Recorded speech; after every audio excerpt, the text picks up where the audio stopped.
আপনি কি জানেন মহাদেব শিবের তৃতীয় চোখ খুললে কি হয়? শুধু ধ্বংস নয়, এর মধ্যে লুকিয়ে আছে এক বিশাল গোপন রহস্য।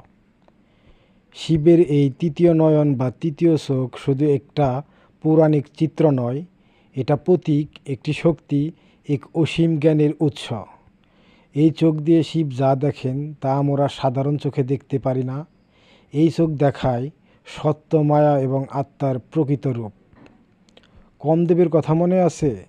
তিনি শিবের ধ্যান ভাঙাতে চেয়েছিলেন, আর তখনই খোলা হলো তৃতীয় চোখ। এক নিমিষে সব কিছু ভস্ম। কিন্তু কেন? এই চোখ ধ্বংস করে ঠিকই, কিন্তু কিসের?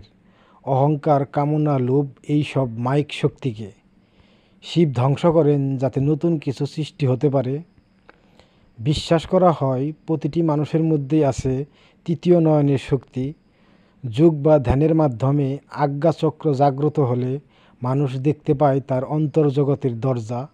তখন সে হয়ে ওঠে পরম শিবের মতো জ্ঞানী, শান্ত এবং সত্যসন্ধানী। তাহলে শিবের তৃতীয় চোখ শুধু ধ্বংসের প্রতীক নয়, এটি আত্মজ্ঞান, অন্তর্দৃষ্টি আর চেতনার উচ্চতম রূপ। এই চোখ খুললে মানুষ দেখতে পায় তার ভিতরের শিব তত্ত্ব।